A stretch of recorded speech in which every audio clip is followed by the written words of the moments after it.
پھر اسلامی تاریخ ہے کہ اس کو پیدائش کے وقت ابلیس نے چوکا نہیں لگایا، بخاری شریف میں، اور سورہ آل عمران اس کی 36ویں آیت میں ہے کہ نہ صرف اسے بلکہ اس کی ماں اور یسوع مسیح دونوں کو ابلیس کی سے محافظت میں دے دیا گیا تھا۔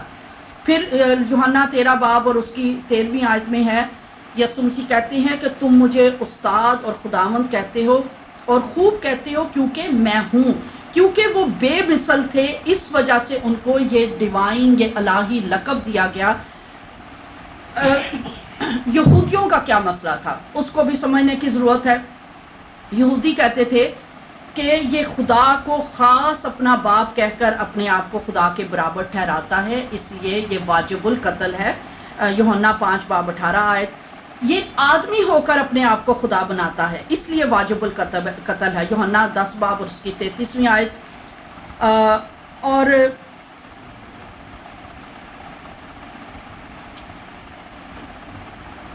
یہودیوں نے جب بیٹا کہا، انہوں نے اس سے یہ لقب سنا، انہوں نے اس سے جسمانی مراد نہیں لی، بلکہ وہ سمجھے کہ یہ اپنے آپ کو روحانی معنوں میں خدا کہہ رہا ہے یا خدا کے برابر ٹھہرا رہا ہے۔ اسی وجہ سے سردار کاہن نے جب یہ لقب سنا تو اس نے اپنا مقدس لباس پھاڑ ڈالا۔ متی کی انجیل اس کا 26واں باب اور اس کی 63-64ویں آیت۔ یہودی اس کو محض ایک بڑھئی کا بیٹا سمجھتے تھے، وہ کہتے تھے کہ اس کی بہنیں ہمارے ہاں ہیں، اس کے بھائی یہ ہیں۔ متی 13 باب اور اس کی 55-56 آیت، مرکز 6 باب اس کی 3 سے 4 آیت۔ مسیح کے بے مثل ہونے کو اہل اسلام بھی مانتے ہیں، قرآن بھی مانتا ہے۔ سورہ الزخرف اس کی 43واں سورہ ہے، سورہ الزخرف اس کا 63واں باب 63ویں آیت لکھا ہے کہ مسیح سری نشانیاں لے کر دنیا میں آئے، انہوں نے مٹی سے چڑیاں بنائی۔ سورہ آل عمران اس کی 49ویں آیت۔ دنیا اور آخرت میں وہ خدا کے قریب تھے، ان کو فضیلت دی گئی تھی، ان کو اس جہان میں بھی آخرت میں بھی برگزیدہ ٹھہرایا گیا۔ سورہ آل عمران اس کی 45ویں آیت۔ اسے کتاب حکمت، توریت اور انجیل دی گئی تھی۔ پھر دوبارہ کہتی چلی جاؤں کہ سورہ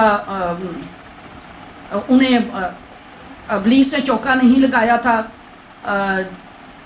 کتاب آل عمران اور اس کی 36ویں سورہ آل عمران اس کی 36ویں آیت میں، سورہ النساء اس کی 171 آیت میں وہ کلمات اللہ ہیں، وہ روح اللہ ہیں، اس لیے بے مثل ہیں۔ بائبل میں بھی یوحنا کی انجیل میں ہے کہ ابتداء میں کلام تھا، کلام خدا کے ساتھ تھا اور یہی کلام مجسم ہوا۔ اچھا، پھر دوسری بات ہمیں سمجھنے کی ضرورت ہے کہ یہ جو بیٹے کا تصور مقدسہ بی بی مریم سے نہیں شروع ہوا کہ مقدسہ بی بی مریم کے ساتھ فرشتہ آیا اور اس نے کہا کہ روح القدس کی قدرت تجھ پر سایہ ڈالے کہ اس سبب سے وہ مولود مقدس خدا کا بیٹا ٹھہرائے گا، بلکہ خدا کے بیٹے کا عقیدہ، خدا کے بیٹے کا لقب، خدا کے بیٹے کا ٹائٹل بائبل میں شروع سے موجود ہے۔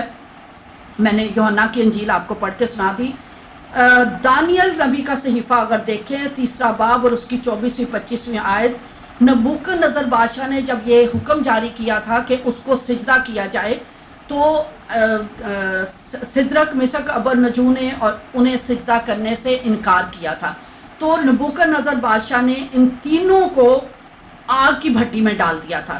لیکن وہاں پر لکھا ہے کہ میں 4 شخص آگ میں کھلے پھرتے دیکھتا ہوں اور ان کو کچھ ضرر نہیں پہنچتا، اور چوتھے کی صورت الہ زادہ کی سی ہے۔ یہ الہ زادہ خدا کے بیٹا۔ پھر یسایہ نبی کا صحیفہ اس کا 7واں باب اور اس کی 14ویں آیت میں لکھا ہے کہ وہ ایک کواری حاملہ ہوگی اور ایک بیٹے کو جنم دے گی۔ پھر یسایہ 9 باب اور اس کی 6 آیت میں لکھا ہے کہ ہمیں ایک بیٹا بخشا گیا اور ہمارے لیے ایک لڑکا تولد ہوا۔ پھر زبور 2 اس کی 7ویں آیت میں اور اس کی دوسری آیت میں اور اس کی 7ویں آیت میں بھی داؤد نبی بھی بیٹے کا بیان کرتے ہیں۔ تو یہ عقیدہ پہلے سے موجود تھا۔ مریم سے جب یسوع مسیح نے پیدائش لی تھی تو یہ ان کا جسمانی تجسم تھا۔ ہمیں جو سمجھنے کی ضرورت ہے کہ یہ بظاہر پیدائش تھی، وہ روز اول سے موجود تھے. یسوع مسیح نے خود کہا بیشتر اس سے کہ ابراہیم تھا میں ہوں. یسوع مسیح نے مریم کے بطن سے جنم لیا تھا. یہ ایک جسمانی، یہ متجسم آپ کہہ لیں، یا متجسم ہوئے تھے یا تجسم اختیار کیا تھا. ہمیں تجسم میں، حلول میں اور اتار میں بھی فرق کرنے کی ضرورت ہے. حلول جو ہے وہ دو ذاتوں کا آپس میں مکس ہو جانا ہے، جبکہ یسوع مسیح خدا تھے، جسمانی طور بطن میں جنم لیا تھا، جسم اختیار کیا تھا. وہ کامل خدا تھے اور کامل انسان تھے. اور اس تجسم کو اسلام بھی مانتا ہے. اگر آپ سورہ مریم اور اس کی آیت نمبر 17 میں دیکھیں، لکھا ہے کہ میں نے اپنی روح بھیجی، اور اس کے آگے لکھا ہے کہ وہ ایک مکمل انسان بن کر، ایک آدمی کی صورت، ٹھیک انسان کی صورت بن کر ان کے سامنے کھڑا ہو گیا. تو تجسم کا جو عقیدہ اسلام میں بھی موجود ہے، وہ فرشتے کے تجسم کا بیان کرتے ہیں. پھر آپ نے کہا کہ اگر خدا کا، اہل اسلام اعتراض کرتے ہیں کہ اگر خدا کے بیٹے کا مطلب خدا ہے تو پھر مسیح نے براہ راست خود کو خدا کیوں نہیں کہا؟ یسوع مسیح نے اپنے آپ کو خدا کا بیٹا کہہ کر یقیناً یہی بتایا، اور اہل یہود اس کو سمجھ رہے تھے. انہوں نے کہا کہ میں راہ، حق اور زندگی ہوں. ایک شخص منصور حلاج، اس نے کہہ دیا انا الحق، تو اس کو قتل کا فتویٰ لگا کر اس کو مار دیا گیا. تو یسوع مسیح بھی اگر خود ڈائریکٹ آ کر کہہ دیتے کہ میں خدا ہوں، تو ان کا جو مشن تھا، جس مقصد کے لیے وہ دنیا میں تشریف لائے تھے کہ تمام دنیا کے انسانوں کے لیے ان کے گناہوں کی خاطر وہ صلیب پر اپنا کفارہ دے، اس وجہ سے انہوں نے براہ راست یہ نہیں کہا کہ میں خدا ہوں، لیکن انہوں نے کہا کہ میں دروازہ ہوں، میں راہ، حق اور زندگی ہوں، میں الفا اور اومیگا ہوں، میں اول اور آخر ہوں، ہر ایک گھٹنا میرے آگے جھکے گا. مسیح جانتے تھے کہ اگر وہ واضح الفاظ میں کہہ دیں گے تو اہل یہود ہر وقت ایک خاص ایک ٹولہ تھا 20-25 لوگوں کا، فقی اور فریسی، وہ ان کے پیچھے لگے رہتے تھے. وہ ہر وقت اسی طاق میں تھے کہ ان کو پکڑیں اور ان کو قتل کریں، تو یسوع مسیح کا جو مشن تھا وہ ادھورا رہ جاتا. یسوع مسیح جانتے تھے کہ وہ واضح الفاظ میں ان کو پکڑنا چاہتے ہیں. کسی شاعر نے خوب کہا ہے، شرع اور آئین پہ مدار سے ہی ایسے قاتل کا کیا کرے کوئی. وہ جب دیکھتے تھے وہ کنفیوز ہو جاتے تھے کہ یہ تو یوسف کا بیٹا ہے، یہ تو بڑھئی کا بیٹا ہے، اس کی بہنیں تو ہمارے ہاں ہیں، تو یہ کیوں خدائی کا دعویٰ کر رہا ہے، کیوں اپنے آپ کو خدا کے برابر ٹھہراتا ہے.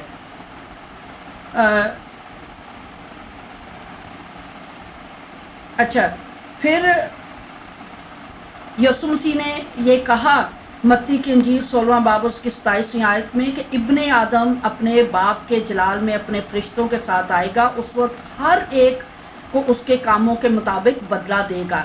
یعنی انہوں نے اپنی اس حیثیت کو مختلف طریقوں سے بیان کیا انسانوں کے سامنے. ہاں، اگر وہ براہ راست کہتے میں خدا ہوں تو لوگ اس کو پکڑتے، سنسار کر دیتے اور ان کا مشن رک جاتا. اب ہمیں سمجھنا ہے کہ اسلامی تصور تثلیث کیا ہے. بائبل مقدس میں کہیں بھی کوئی ایک آیت بھی نہیں ہے جو یسوع مسیح کو جسمانی بیٹے کے طور پر بیان کرے کہ وہ اس کا خدا کا جسمانی بیٹا تھا، یا خدا نے خدا نخواستہ بی بی مریم سے شادی کی، یا اس کی کوئی بیوی تھی اور اس سے بیٹا پیدا ہو گیا. اسلامی تصور تثلیث سمجھنے کی ضرورت ہے. آیت نمبر سورہ المائدہ کی آیت نمبر 116 ہے، اور جب اللہ فرمائے گا کہ اے مریم کے بیٹے عیسیٰ، کیا تو نے ان لوگوں سے کہا تھا کہ مجھے اور میری ماں کو دو خدا بنا لو. پھر سورہ انعام اس کی آیت نمبر 101، اللہ تعالیٰ کی کوئی بیوی نہیں ہے، اس کے بیٹا کیسے ہو سکتا ہے. پھر سورہ اخلاص ہے کہ نہ اس نے کسی کو جنا نہ وہ کسی سے جنا گیا. دراصل اسلامی تثلیث بحوالہ سیرت النبی ابن ہشام اور تفسیر ابن کثیر وہ ہے باپ، بیٹا اور مریم. باپ، بیٹا اور مریم. اور اس تثلیث کا کہیں بھی ذکر بائبل مقدس میں نہیں ہے. بائبل مقدس جس تثلیث کو بیان کرتی ہے وہ ہے باپ، بیٹا اور روح القدس. اور میں بتاتی چلی جاؤں کہ روح القدس کا ذکر قرآن مجید میں بدرجہ اتم موجود ہے. سورہ مریم اس کی آیت نمبر 35 میں ہے. یہ مناسب نہیں ہے کہ اللہ کسی کو بیٹا بنائے، وہ پاک ہے، جس چیز کا وہ ارادہ کرتا ہے وہ کہتا ہے اور وہ ہو جاتی ہے. پھر سورہ توبہ اور اس کی آیت نمبر 30 میں ہے کہ یہودی حضرت عزیر کو خدا کا بیٹا کہتی ہیں، نصرانی کہتے ہیں حضرت عیسیٰ خدا کے بیٹے ہیں. یہ بے حقیقت باتیں ہیں جو وہ اپنی زبانوں سے نکالتے ہیں، ان لوگوں کی دیکھا دیکھی جو ان سے پہلے کفر میں مبتلا ہوئے تھے، خدا کی مار ان پر. میں بتاتی چلی جاؤں کہ اسلامی تثلیث خدا باپ، بیٹا، مریم، یہ پوری بائبل میں کہیں بھی موجود نہیں ہے، اور نہ چرچ کی یہ تعلیم ہے اور نہ ایمانداروں کا یہ عقیدہ ہے. یہ بالکل ایسے ہی ہے. میں ایک مثال سے شاید اس کو آپ کو واضح ہو سکے کہ ایک بھیڑیا اور برے کی اگزامپل میں آپ کو دیتی ہوں کہ ایک بھیڑیا اور برا ایک ندی سے پانی پی رہے تھے. پانی کا رخ جو تھا اوپر سے نیچے کی طرف آ رہا تھا، اور بھیڑیا اوپر کی طرف پانی پی رہا تھا اور برا نیچے کی طرف پانی پی رہا تھا. بھیڑیے نے جب برے کو دیکھا پانی پیتے ہوئے تو اسے کہنے لگا کہ تو پانی کو گدلا کر رہا ہے. برے نے کہا جناب میں نیچے کی طرف پانی پی رہا ہوں اور آپ اوپر کی طرف پی رہے ہیں، پانی تو اوپر سے نیچے آ رہا ہے، میں کیسے اسے گدلا کر سکتا ہوں. تو بھیڑیے نے کہا اچھا. تو پھر وہ ایگزامپل کیا تھی کہ اچھا وہ تم نے جو ہے مجھے پچھلے سال گالیاں دی تھی. اس برے نے کہا کہ میری عمر تو ابھی صرف 5 ماہ ہے، میں کیسے پچھلے سال آپ کو گالیاں دے سکتا ہوں. تو بھیڑیے نے کہا اچھا یقیناً پھر وہ تمہارا کزن ہوگا، اور یہ کہہ کر اس پر جھپٹا مارا اور اس کو چیر پھاڑ دیا. تو بالکل اسی طریقے سے جو عقیدہ بائبل مقدس میں موجود نہیں ہے، اہل اسلام اس کو ہم پر لگا کر طرح طرح کے فتوے جاری کر دیتے ہیں. کیا نظریہ اسلام تثلیث کی درست تفہیم ہے؟ ہمیں یہ جاننے کی ضرورت ہے. سورہ حضرت بی بی مریم کو قرآن شریف میں بہت اتم درجہ دیا گیا ہے. انہیں 34 بار ان کا ذکر مبارک قرآن مجید میں ہے، لیکن ان کو کہا گیا ہے اخت ہارون، ہارون کی بہن. مریم، سورہ مریم اس کی آیت 28، سورہ تحریم اس کی آیت نمبر 12 کہ وہ عمران کی بیٹی ہیں. اور پھر عمران کی بیوی نے بھی ایک منت مانی بیٹے کی، اور اس کی جگہ بیٹی پیدا ہوگی جو کہ مریم ہے، جبکہ ہم جانتے ہیں کہ یہ منت کا جو سلسلہ ہے بائبل مقدس میں حنا اور سیمول کا ذکر ہے. حنا نے منت مانی تھی اور اس کے سیمول نبی پیدا ہوتے. پھر سورہ مریم اس کی آیت نمبر 51 سے 53 میں ہے کتاب میں موسیٰ کا بھی ذکر کرو جو کہ اس کے بھائی ہارون کا بھی ذکر ہے. سورہ آل عمران پورے خاندان کو بیان کرتی ہے، جبکہ اہل مسیحت جانتے ہیں کہ مریم جو کہ حضرت یسوع مسیح کی، خداوند یسوع مسیح کی جو ماں تھی وہ ایک دوسری خاتون تھی، اور جو موسیٰ اور ہارون کی جو بہن تھی مریم وہ بالکل ایک دوسری خاتون تھی. کلام خدا میں 7 مریم کا بلکہ ذکر ہے اور کبھی کسی کو ابہام نہیں ہوا. تو اگر اور یہاں پر ایک پوری سورہ اس کے والد کا نام سورہ عمران، جبکہ بائبل میں موسیٰ اور ہارون کے باپ کا نام عمرام ہے. یہ دوسری مریم ہے اور وہ دوسری مریم ہے. اگر مسیح اور مریم کے متعلق معلومات اتنی غلط ملت ہیں تو پھر سن آف گاڈ کی معلومات کو ہم کیسے معتبر مان سکتے ہیں؟ ہمارے پاس تو گواہوں کا ایک ایسا بڑا بادل ہے جو ہمیں گھیرے ہوئے ہے. عبرانیوں 12 باب اور اس کی پہلی 2 آیات. الجھن آپ کو ہے، اور اس وجہ سے میں چاہوں گی کہ اگر میرے پاس تھوڑا سا ٹائم ہے، 2 منٹ ہیں، عبرانیوں 10واں باب اور اس کی 12 آیات، تاکہ آپ تجسم کے نظریے کو اور زیادہ واضح طور پر سمجھ سکیں کہ کیوں یسوع مسیح کو جسم اختیار کرنا پڑا تھا.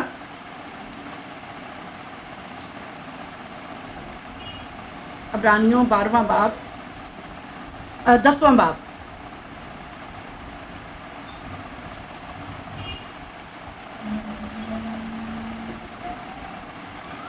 کیونکہ شریعت جس میں آئندہ کی اچھی اچھی چیزوں کا عکس ہے اور ان چیزوں کی اصل صورت نہیں، ان ایک ہی طرح کی قربانیوں سے جو ہر سال بلا ناگہ گزرانی جاتی ہیں پاس آنے والے کو ہرگز کامل نہیں کر سکتی، ورنہ ان کا گزرنا موقوف نہ ہو جاتا.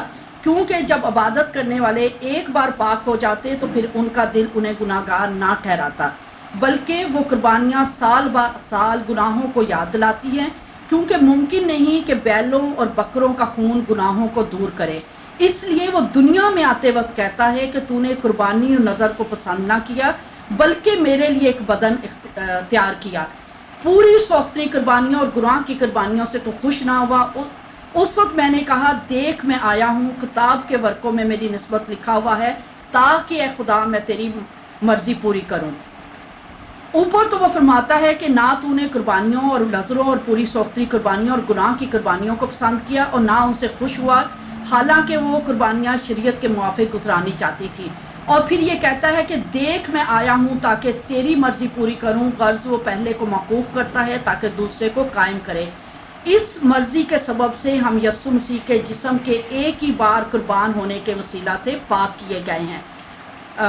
یہ یسوع مسیح کے تجسم کا مقصد تھا. وہ کامل انسان اور کامل خدا ہو کر تجسم لے کر دنیا میں آئے تھے تاکہ وہ خدا کے اس ازلی منصوبہ کو جو گناہ کی قربانی کے لیے خدا نے مقرر کیا تھا اسے تکمیل تک پہنچائیں. شکریہ.